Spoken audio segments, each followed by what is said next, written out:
कुछ बाधाएं इसमें वर्णन की गई है, ध्यान से सुन लो और इनको कभी करना नहीं तो प्रेम भक्ति जरूर जागृत हो जाएगी। पहला, आहार दोष। ध्यान में बैठा लो या लिखते जाओ। कई बार बताया, इस पर ध्यान दीजिए। सतोगुणी पवित्र अन्न भी यदि मात्रा से अधिक हो गया तो रजोगुण, उस मात्रा से अधिक हो गया तो तमोगुण पैदा कर देगा। अल्प मात्रा में पाइए। दूसरा, शरीर को स्वस्थ रखिए। शरीर को स्वस्थ रखने के लिए, ब्रह्मचर्य पुष्ट रखने के लिए परिश्रम युक्त सेवा अत्यंत आवश्यक है, जिसमें पसीना चुए। ये दिनचर्या आज की नहीं जो आप देख रहे हो कि 1:30 बजे उठते हैं, तो ये आज की नहीं, ये जीवन की दिनचर्या है। सूर्य उदय होते होते परिक्रमा वृंदावन की हो जाती थी। अपनी रात्रि में उठे, 45 मिनट व्यायाम, 48 मिनट प्राणायाम, छड़ी उठाई, पूरे वृंदावन की परिक्रमा एक सांस में। इसके बाद आके श्री जी की मंगला, गुरु जी की सेवा में 9 बजे तक, फिर आके श्रृंगार, फिर गुरु जी की 2:30 बजे रोटी मांग करके एक बार 24 घंटे में, वो भी न सब्जी न दाल। ऐसे थोड़ी भगवत मार्ग की निरंतर भगवदाकार वृत्ति प्राप्त की जाती है। अस्वस्थता ये भी बाधक है, जब तक वृत्ति भगवदाकार ना हो जाए। अगर भगवदाकार वृत्ति है तो कोई फर्क नहीं पड़ेगा। भगवदाकार वृत्ति नहीं है और आपको केवल ऐसे नकली वो करके अल्ट्रासाउंड ऐसे और आपको बता दिया जाए कि आपकी किडनी थोड़ा दोष युक्त हो रही है, भजन करके दिखा देना, डिप्रेशन में पहुंचने लगोगे। पक्का समझना, शरीर स्वस्थ, चित्तवृत्ति प्रभु में लगा लोगे। शरीर अस्वस्थ है और चित्तवृत्ति भगवदाकार नहीं हुई तो इसी में कराओगे, पक्की बात समझ लो। तीसरा, आलस्य का त्याग। आलस्य, वृंदावन रहते हुए, भजन करते हुए भगवत मार्ग में आपके प्रेम क्यों नहीं प्रकट हो रहा? यह सिद्ध महापुरुष के द्वारा बताए हुए। पहला, आहार दोष। दूसरा, शरीर को स्वस्थ रखो, नहीं तो अस्वस्थता में भजन नहीं होता। किनका? साधक का। तीसरा, आलस्य। ये सबसे ज्यादा साधक को परेशान करता है। ये 3 बातें पहले क्यों लिखी गई? अभी और है। प्रायः साधक को भोजन में स्वाद की बुद्धि रहती है। आलस्य को त्यागिए, नहीं तो प्रेम। काहे को इतना सोते हो? हम तो प्रभु से मनाते थे कि हमें नींद ना आए, प्रभु मेरी नींद खत्म हो जाए। वो आज उसकी कृपा का फल प्राप्त हो रहा है। हाँ, कि नींद नाम की चीज नहीं है यदि और कोई डिस्टर्ब भी नहीं, कोई परेशान भी नहीं है। ये बस अगर आप ठिकाने देखो, नींद को विश्राम जो इंद्रियों को मिलता है नींद में ना, वो संसार का चिंतन छोड़ने से। खास बात समझिए, 6 घंटे संसार का चिंतन छोड़ के बड़ा प्रेस लगा, और 6 घंटे अगर भगवान के चिंतन में संसार को भूल गए तो कैसा लगेगा, सोचो। चौथा है प्रमाद। प्रमाद माने जो अभी काम करना है वो कल कर लेंगे, कल कर लेंगे ना। करने योग्य काम को आगे के लिए छोड़ देना और ना करने योग्य काम को तत्काल करना, जबकि साधक इसका उल्टा करता है। करने योग्य कार्य को तत्काल करता है, ना करने योग्य कार्य के लिए उपस्थित समय आने पर भी वो उसे टाल देता है, कल देखेंगे। उसके ना करने योग्य कार्य को तत्काल करना और करने योग्य कार्य को आगे के लिए टाल देना, इसे प्रमाद कहते हैं। पुरुषार्थहीनता। जैसे कुछ लोग ऐसे कहते हैं कि अरे वो जब आपकी कृपा होगी तो सब हो जाएगा। हाँ, आकाश से उतरेगी कृपा, तुम्हें कह रहे नाम जप करो, समय से वाणी पाठ में जाओ, समय से ऐसे करो ऐसे, ये कृपा नहीं और क्या? तुमको जो उपदेश कर रहे हैं कृपा नहीं तो और क्या? भगवान गीता में उपदेश कर रहे हैं, शास्त्रों में उपदेश कर रहे हैं, ढूंढ ढूंढ करके हर बात तुम्हारे कान तक पहुंचा रहे हैं प्रभु, ये तुम पर कृपा नहीं है? अब तुम आलस्य करो, प्रमाद करो। बहुत समझ में नहीं आता कि साधक क्या लक्ष्य लेकर के चलता है। पुरुषार्थहीनता है तो प्रेम प्राप्त नहीं होगा। पुरुषार्थ युक्त रहो, एक क्षण भी बर्बाद मत करो, कबहू काल वृथा नहीं जाए, इस पर ध्यान दीजिए। समय बर्बाद मत कीजिए, 1 मिनट आपका बहुत कीमती है। फिर 6वां, अश्रद्धा। श्रद्धा किसे कहते हैं? गुरु और शास्त्र के वाक्य को यथावत बिना विचार किए पालन करना, उसे श्रद्धा कहते हैं। इसके बिना सिद्धावस्था नहीं होती, इसके बिना परम शांति नहीं मिलती। श्रद्धावान लभते ज्ञानम तत्परा संहितेन्द्रिया ज्ञानम लब्ध्वा परम शांति मचिरेणादि गच्छति। श्रद्धावान ही ज्ञान को प्राप्त होता है, ज्ञानी ही अपनी इंद्रियों को संयम में रखता है, इंद्रियों को संयम में रखने वाला ही परम ज्ञान परम शांति को प्राप्त होता है। प्रथम हृदय श्रद्धा जो करे, सेवक वाणी, प्रथम हृदय श्रद्धा जो करे, आचार्यजन जाय अनुसरे जहां जहां हरिवंश के, तब बात बनती है। अधैर्य, अगर उपासक में धैर्य नहीं है तो प्रेम प्रकाशित होने में बाधा पड़ जाएगी। बड़ी समस्या आ गई है, बड़ी नहीं, धैर्य पूर्वक टिके रहो। अच्छा, ये कभी हमारे हृदय में गुरु प्रताप से नहीं आया कि किसी का आश्रय ले ले या कहीं चले जाए या कहीं पूर्व जीवन में कोई फोन कर दे या किसी को इशारा कर दे, बस ये था कि अब मरना है और धाम में भगवत चिंतन करते हुए मरना है। धैर्य से कभी विचलित ना हो। अगला है अनिश्चय। ये बहुत साधकों में पाया जाता है। एक दिन गुरुदेव भगवान ने कहा, जब साधक घर से निकलता है तो उसका वैराग्य अग्नि के समान होता है, उसे ज्वाला की तरह रोज बढ़ना चाहिए। उसका वैराग्य शीतल क्यों हो जाता है, ठंडा क्यों हो जाता है?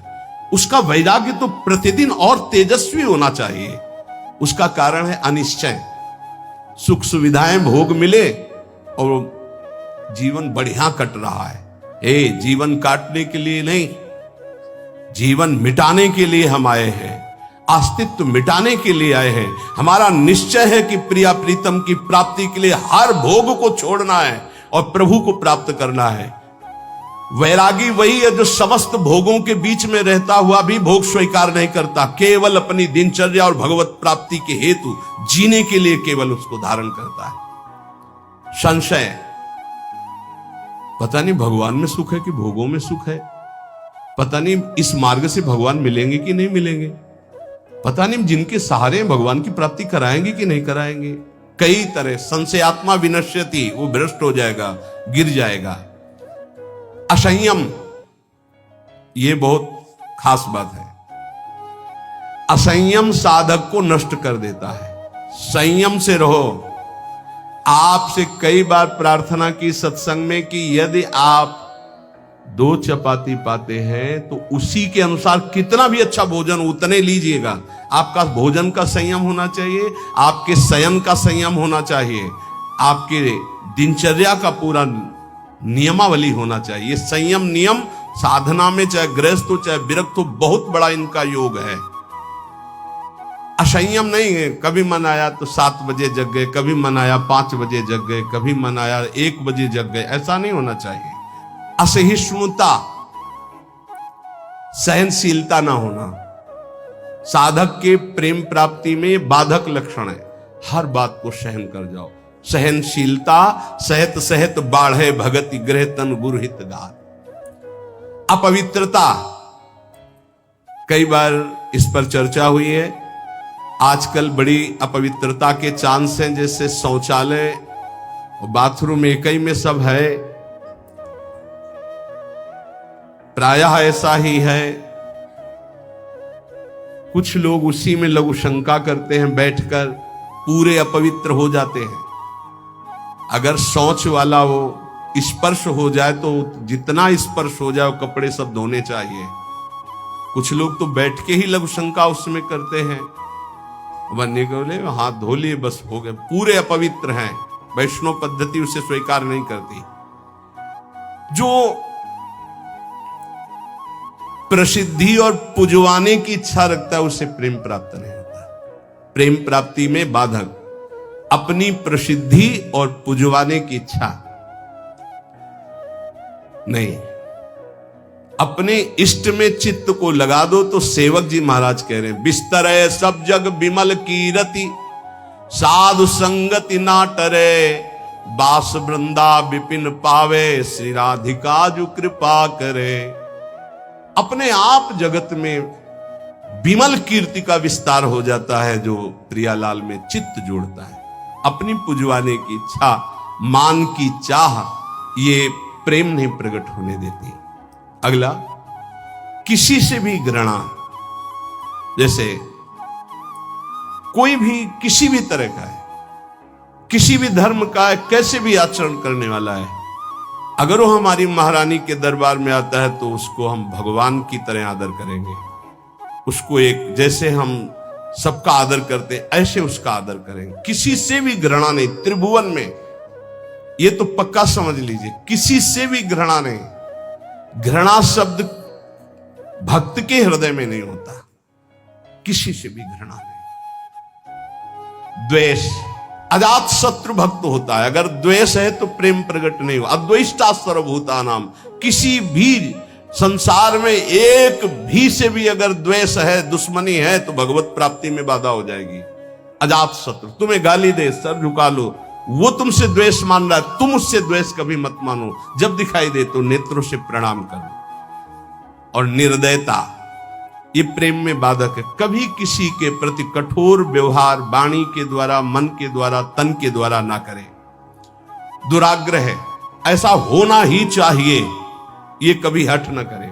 जोई जोई प्यारो करे, सोई मोई भावे।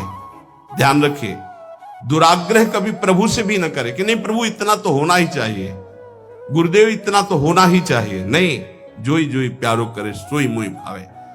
चपलता, जल्दीबाजी, चांचल्यता, ये साधक में नहीं होनी चाहिए।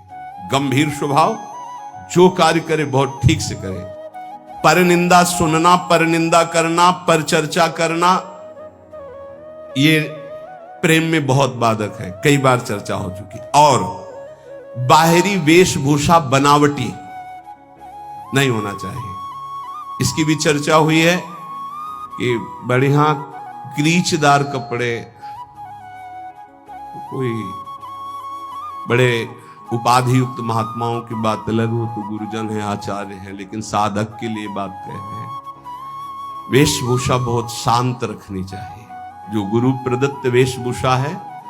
और जब तक वस्त्र शरीर धारण करने योग्य की रक्षा कर रहा, तब तक बदलना नहीं चाहिए। बहुत परमाणु होते हैं वस्त्रों में।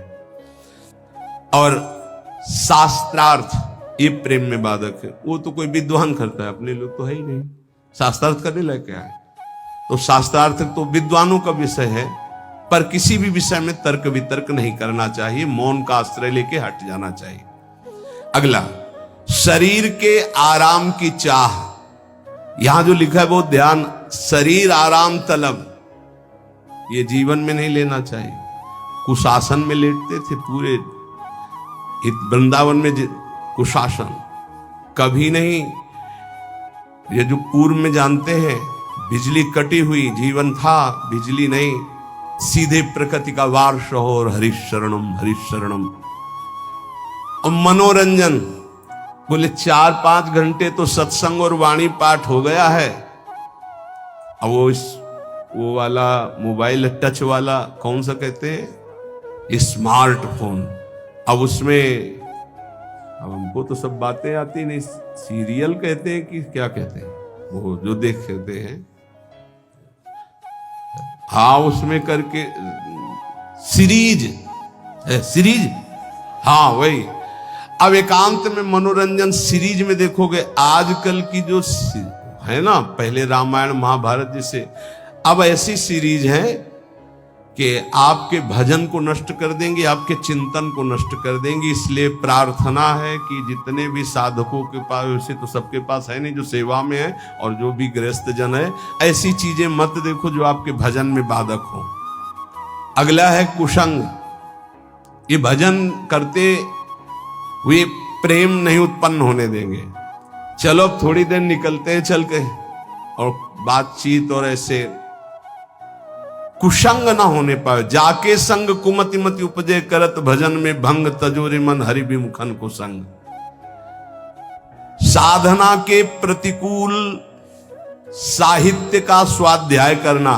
आपकी साधना है प्रेम के प्रतिकूल स्वाध्याय करना, प्रतिकूल सत्संग सुनना। प्रतिकूल भी सत्संग होता है। हाँ, अब हमारा चल रहा है दासो हम का, हमें सुनाया जाए हम ब्रह्मास्म का, तो प्रतिकूल तो हो ही गया। इष्ट मिले और मन मिले, मिले भजन रस रीति, तहां निसंग को है मिलिए, तासो की जय प्रीति। गुरुजनों का तिरस्कार कर देना, ऐसा होता है। कौन बार बार खड़ा होए, इनको तो 10 बार आना है आए। गुरुजन चाहे 100 बार पधारे, 100 बार प्रणाम, 100 बार खड़े हो गए, ये आराधना है। अरे तो बोलते रहते, रोज ही प्रवचन करते हैं, क्या माने। एक ने हमसे कहा कि महाराज जब वैराग्य का प्रवचन करते तो गद्दा वद्दा निकाल के बाहर फेंक देते, और जब आश्रय का प्रवचन करते तो फिर गद्दा अंदर लग जाते। बताओ चले कौन, वैराग्य वाला के आश्रय वाला? तो तुम हो किसके, आश्रय के कि वैराग्य के? बस यही समझना है। गुरुजनों के वचनों पर अविश्वास, भजन जो संख्या दी गई उसमें लापरवाही। बहुत ज्यादा संख्या नहीं दी थी, एक दिन कहा था सब लोग 11 माला तो कर ही लिया करो। वो ईमानदारी से बताओ बेईमानी कितनी है इसमें। 11 माला मात्र नहीं, अगर कर रहे हो तो ठीक है। लक्ष्य के प्रति लोभ ना बढ़ा करके धन के प्रति लोभ आ जाना भगवत प्राप्ति, प्रेम प्राप्ति में बड़ा बाधक है। या साधन करते हुए अहंकार आ जाना, ये भी भगवत, साधन ठीक चल रहा है सब, लेकिन अहंकार आ गया तो भगवत प्रेम नहीं होगा। जो वैराग्य मार्ग में है, ब्रह्मचर्य का खंडन करना, या गृहस्थ में संयम युक्त गृहस्थ धर्म का सेवन ना करना। विपत्ति आ गई तो घबरा करके परिवार वालों की शरण में चले जाना विरक्त के लिए। विपत्ति आ गई तो भगवान का आश्रय छोड़कर किसी धनी मानी की बात शरण में चले जाना। चाहे गृहस्थ हो चाहे विरक्त, भगवान के सिवा अन्य आश्रय नहीं। नरसिंह मेहता, प्रहलाद जी, मीरा जी, बड़े बड़े भक्तों के चरित्र पढ़ो, किसके पास गए? हरिः शरणम हरिः शरणम, हर विपत्ति नष्ट। हरि स्मृति सर्व विपद विमोक्षणम, बड़ी बड़ी विपत्तियां भगवान की स्मरण से नष्ट। सही औषधि हर विपत्ति नाश करने के लिए भगवत गुणगान, भगवान नाम जप, अलौकिक चमत्कार। बिना किसी फोन के हर समस्या का, हरि स्मृति सर्व विपद विमोक्षणम। मान लीजिए आप किसी की तरफ मत झांकिए, केवल प्रभु की तरफ देखिए तो कुछ बिगड़ ही नहीं सकता। 5 वर्ष के प्रहलाद जी क्या बिगाड़ लिया त्रिभुवनपति हिरण्यकश्यप ने, पर हमारा विश्वास काम नहीं करता। किसी भी मनुष्य को, संपत्ति को, सुख भोग को, पद को, ममता को भगवान के समान न रखना। अपने इष्ट की समानता में किसी को न रखना। कैसे समझोगे कि हमने इष्ट की समानता में किसी को नहीं रखा? किसी व्यक्ति के मिलने पर, वस्तु के मिलने पर, भोग सामग्री के मिलने पर, पद मिलने पर यदि भगवान भूल गए तो वो भगवान से बढ़कर वस्तु हो गई, भगवान छोटे हो गए। अगर भगवत स्मरण चल रहा है तो फिर किसी को नहीं रखा भगवत स्मृति के समान। अब आप देख लीजिए, छोटी छोटी बातों में भगवत स्मरण छूट जाता है तो भगवान छोटे हो गए और वो भोग सामग्री, वो व्यक्ति बड़ा हो गया। आगे कह रहे हैं, जो भारी व्यवस्था धर्म प्रचार के चक्कर में पड़ जाता है, प्रेम प्राप्ति दुर्लभ हो जाती है, वो लक्ष्य को भूल जाता है। इतने दोषों से यदि बच जाया जाए गुरु कृपा से तो सहज भजन